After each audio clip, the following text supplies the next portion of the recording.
All right, so Nina Turner has officially announced that she is in fact going to be seeking a rematch with Shontel Brown to try to win that congressional seat in Ohio's 11th district. So I'm going to give you guys a little bit more information about how this campaign is going to shake out. But first, let's just go ahead and look at the first campaign ad that she put out announcing her run.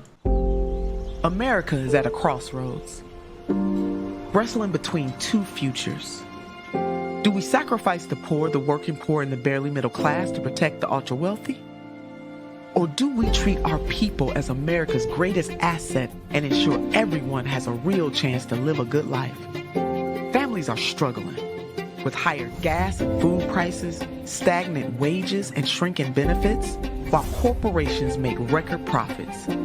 These are unprecedented times. Our leaders can't settle for just enough. They must fight for what we deserve. I'm Nina Turner, and I'm running for Congress because we deserve a voice for change in Washington. A leader who is on the side of the people, not out for the powerful or out for themselves. A leader who understands that healthcare has been denied to millions of Americans for far too long and will fight for Medicare for all. A leader who knows poverty is a policy choice and the minimum wage must be raised to a living wage. Who won't take a dime from special interest PACs or do their bidding. You deserve a leader who is from here, who knows what it's like to grow up and live their life in this community, who has stood up for reproductive justice and served on the front lines of the fight for criminal justice reform and voting rights, not for days, but for decades. A member of Congress that stands shoulder to shoulder with leaders like Bernie Sanders, unapologetically to fight for working people and speak truth to power. And here's the truth. Greater Cleveland needs a change maker, not someone who just go along to get along. We can put an agenda through Congress that puts working families first, and that's worth fighting for. Something you can feel. Good union jobs, expanded health care, child care, and climate justice. Winning the battle against Republicans and the holdouts in our party will only happen when we put it all on the line for everyday people. An America as good as its promise is worth fighting for. Our children are worth fighting for. Our future is worth fighting for.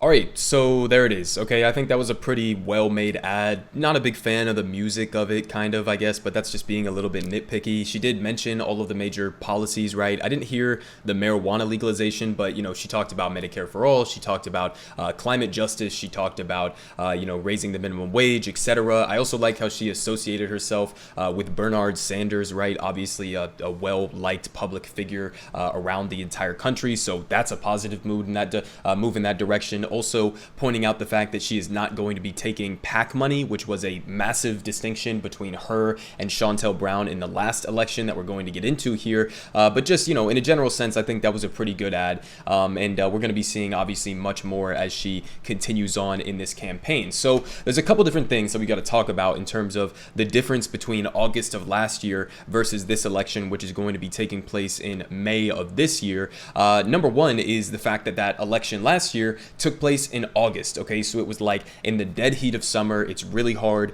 to get people out to vote in any election that's going to take place in that time period. I mean, people damn near barely know when regular Democratic primaries are going on, let alone one that's like a special election within that district. So that was first and foremost something that made it harder to get larger voter turnout, which would have benefited Nina Turner. So that's sort of going to be a different component. We're going to have to see how that shakes out in this one. Voter turnout is going to be a massive key part of this for Nina Turner. Now, a different part of this is we still don't even know what the exact district is going to look like because they're still working on a lot of the redistricting maps this year that are going to be coming out. So it may be the case that she's not going to be running in the exact same makeup of the district, but it does look like she is in fact going to be running against Shontel Brown again, and that obviously it's still going to be including Cleveland, her hometown that she grew up in. So, I think it was a pretty good ad, and those are the two main takeaways in terms of the differences between the elections. Now, let's just remind ourselves exactly how this played out, because the dark money, the PAC money, was like a massive factor in this race, if not the single greatest factor in this race. So we had some early polling came out. If you guys remember this, I don't remember when exactly this poll came out. I guess it was May 20th through May 26th here, but some of the initial polls before the dark money started coming in for Chantel Brown had Nina Turner up 50% to 15%.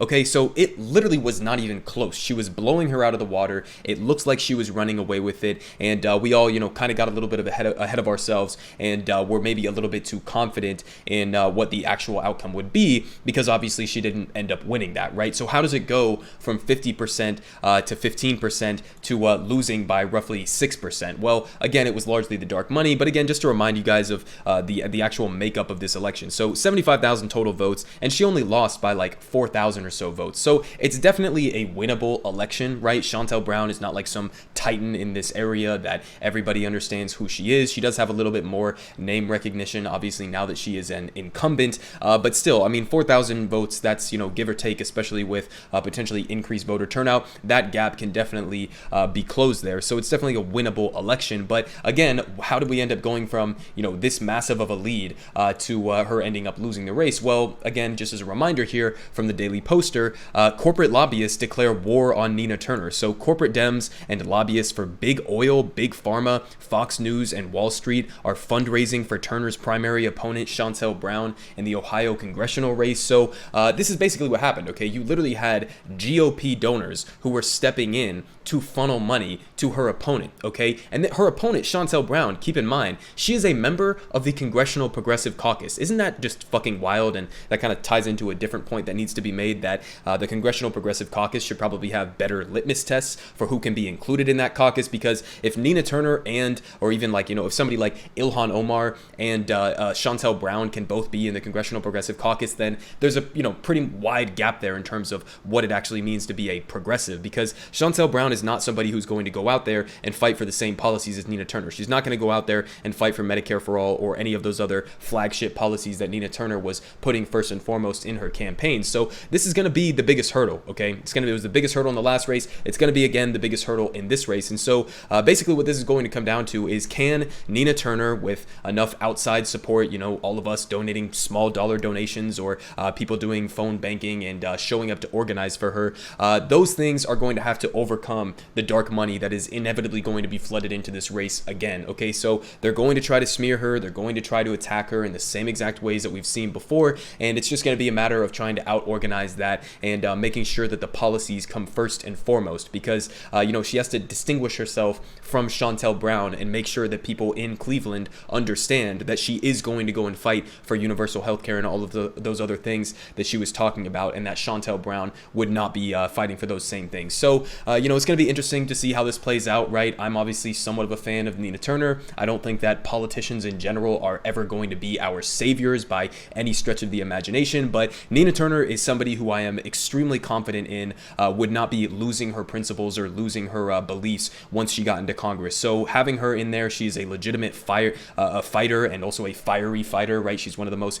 passionate speakers that I've seen in my entire lifetime. So having her as a member of Congress, even potentially being a future leader of some of our more, I don't know what word to use, cowardly squad members that we have right now, would absolutely be a good thing. So, go and show her some love, show her some support in whatever ways you guys want. I'll throw her campaign down in the description as usual. And yeah, it's going to be exciting to see how this whole thing plays out.